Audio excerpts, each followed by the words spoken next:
Hey, welcome back everyone. For today's Inktober challenge of Massive, I decided to take on the idea of a dragon. After sketching several ideas, I decided on this massive egg crashing into a city block. I wanted to do the buildings in three-point perspective, so I had to put down some paper on my table because when you're doing three-point perspective, you want the 3 points to be as far away as possible for it to work properly. Then it's just a matter of drawing the buildings. Any vertical lines that you have to draw have to go to the top um, vanishing point, and then anything on the left plane goes to the left vanishing point, anything on the right plane goes to the right vanishing point. To add the windows and doors or any billboards or anything that you want to do, the process is exactly the same. The big thing is make sure that you measure from the center line, and the measurements get smaller as they go higher and higher because it's three-point perspective. Next, I needed to draw in the contours of this egg, and I wanted it nice and big, and I wanted it to be in front of the buildings. After I had the contours done, I lightly sketched in where the cross contours was going to be, and I'm going to be using the cross contours to help me put the textures and the patterns on the egg itself. The cross contours have to follow the curves of the egg. Now, because I wanted to create a staggering pattern, when I started to put in my first set of scales, I did every other row, and I followed the cross contours to make sure that the scales were going around the egg.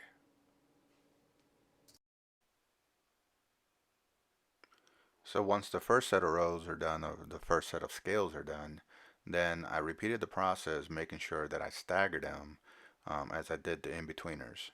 So again, I'm still following the cross contours to make sure that the scales are wrapping around the object.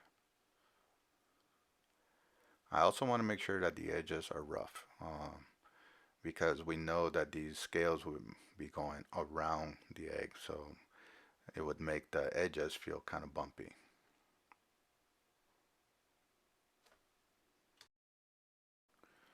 I, I then I then went ahead and drew the broken concrete at the base of the egg from the impact of the egg. I made sure that everything was drawn in 3D, and I also took a moment to open up the egg where I wanted the arm to come out, and another opening where I could see part of the creature inside of the egg. I once again use my cross contours so that when I start putting the scales on the little creature, those scales will also be in 3D, in this case following the shapes of the arm.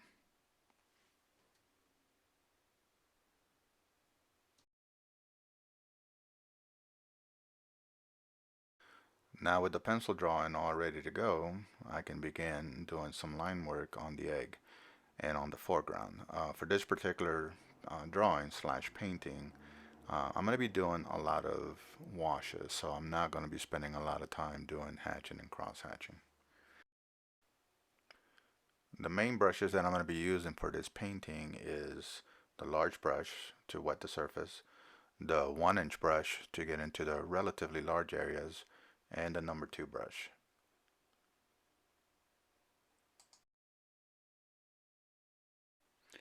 I began by wetting the entire area with my large brush because I wanted to do some of my washes onto a wet surface, onto a damp surface. Then I mixed up a little bit of a darkish gray, put it on the sky, cleaned and dried my brush, and then I just pulled it across to create a little bit of movement in the sky.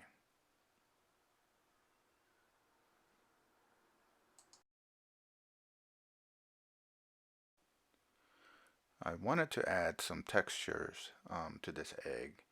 So what I did, I took a paper towel, I soaked it, I sprayed it with, got it nice and wet, and then I wrapped it, and I'm going to be using this to kind of protect the area behind the egg. And the reason that I'm doing this and not using tape was because I want a soft edge.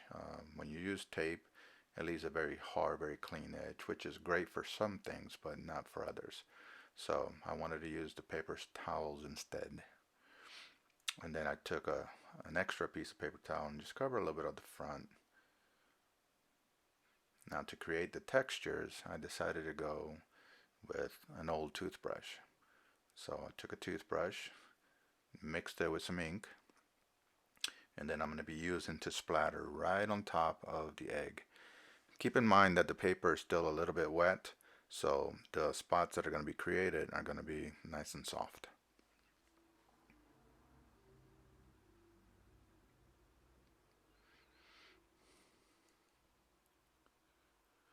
I've decided to have the light source coming from the top right, so as I'm doing this spray pattern, I'm actually going to make sure that the lower left stays a little bit darker than the top right. So I'm concentrating my efforts on the lower left and leaving a lot of empty space up on the top right for now.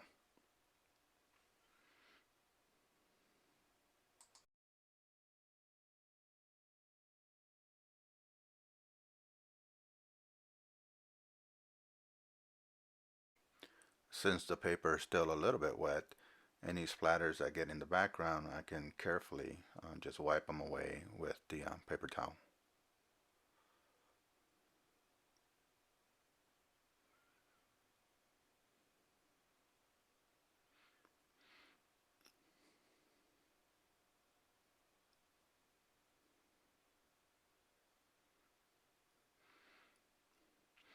Still working on the damp surface. I'm going to go ahead and put in some of the darker values before I dry the paper. These are not pure black, but they're pretty dark. And I want to do this because I know when I dry the paper, I'm going to be going back and adding in some layering. So taking a few minutes here, taking advantage of the damp paper and using the number 2 sable brush, just putting in my first layer of darks.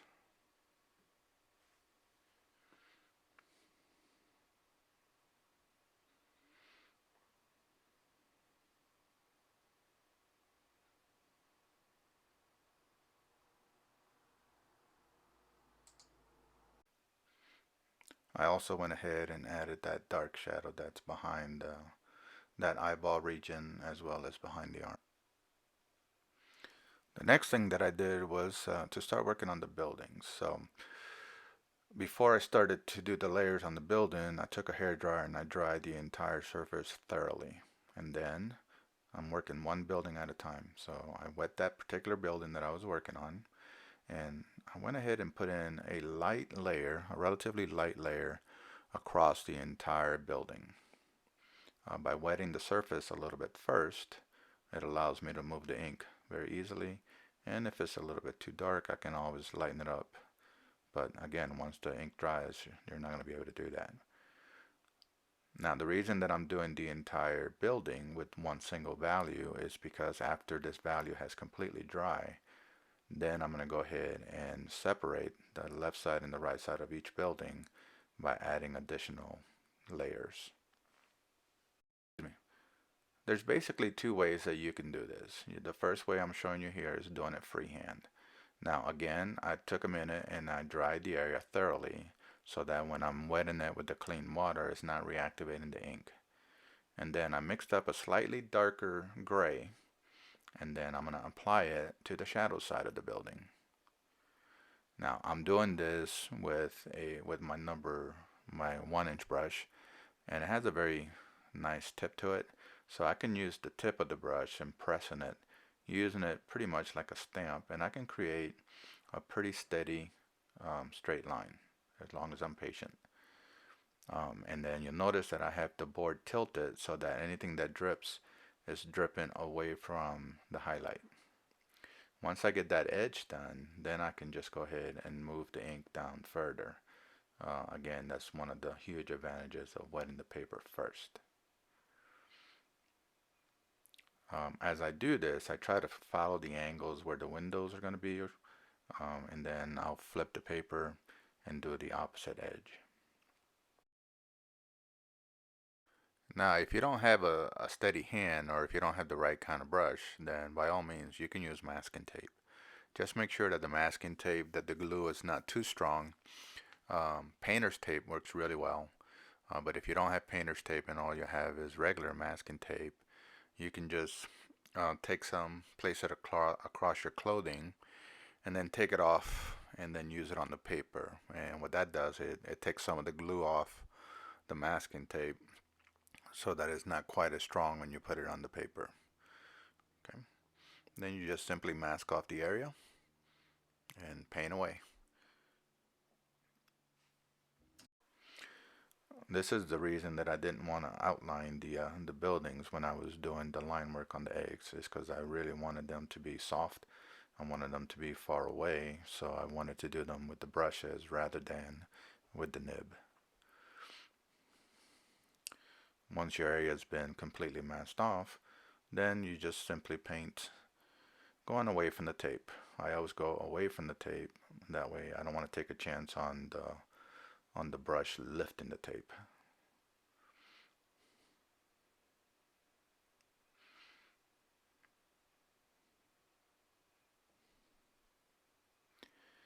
Now you can do as many layers as you want. So here I'm just letting it go from medium to light to create a nice contrast between the building behind it.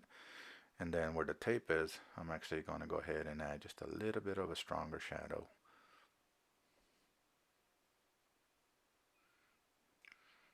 Now because the paper is wet, when I add this stronger shadow, I can blend it into that gray tone. Now when I say a stronger shadow, I don't mean black. I just mean slightly darker than the one that's already there.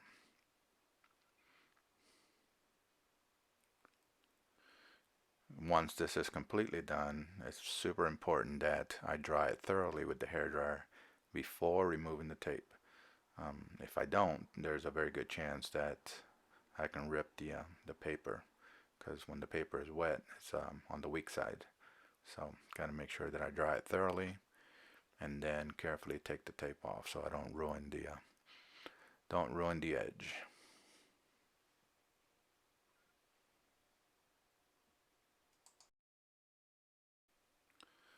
So here's where we're at so far. So you can see that the buildings, all the entire setting is pretty much done, and now it's time to start working on the focal point, which is the egg and this little creature that's coming out of it.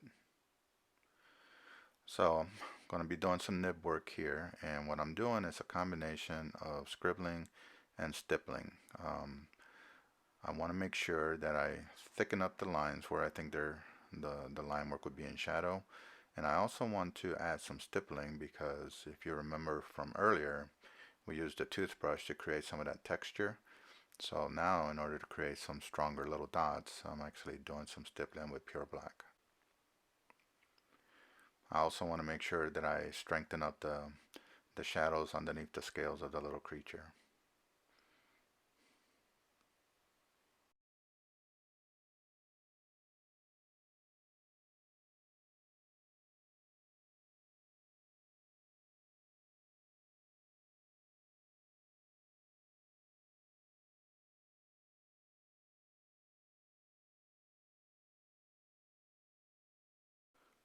So now I needed to do a little bit of nib work on the buildings, but I didn't want to go with pure black. So I took a little bit of ink, put it in a cup, mixed it in with some water to create kind of a darkish gray. And then I just used my nib to put in the line work inside of the building. Again, I'm not outlining the buildings. I want those outlines to stay soft.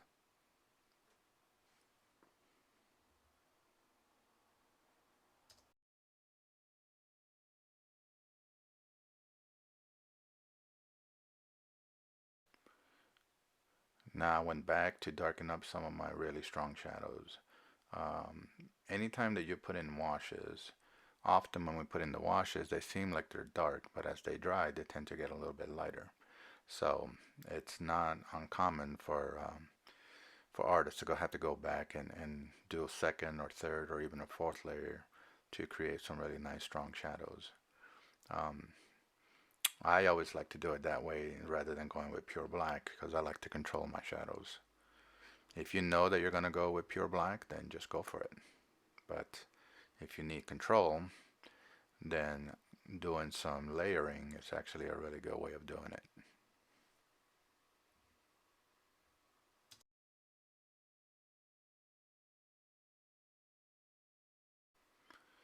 The smoke is done very similar to how the sky was done. So the pencil lines are there as a rough guideline, so I'm not going to outline them. I use that. I wet the entire little area there, and then I went in with a medium gray, and then I used the paper towel just to lift some of the colors up. And then I went in where I thought there'd be some darker areas. Um, Again, keeping these edges nice and soft, so from time to time I would hit them with the paper towel.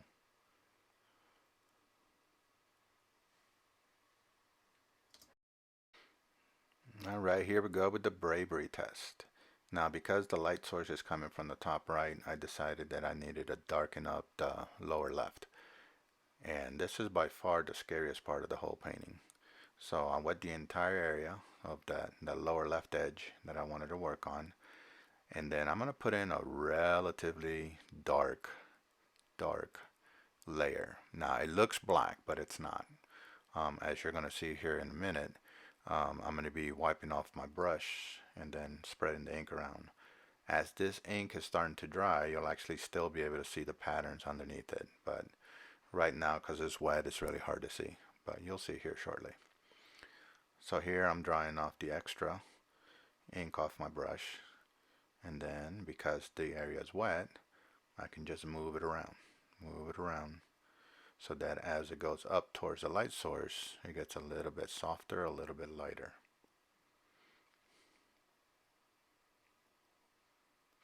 As it goes down away from the light source, I want that to stay nice and dark. So again, it's not pure black. It looks black, but it's not quite. I did mix a little bit of water with the ink. And then for the arm, since it's coming out of the egg, it's going to catch a little bit more light. So I'm putting in some softer shadows on the arm.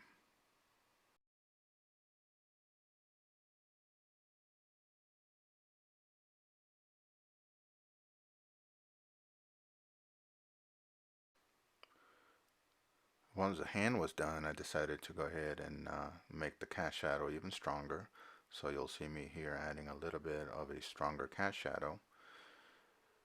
And the area behind it, in that drop off area, to me it felt like it was still too light. So I actually added another layer to make it almost pure black.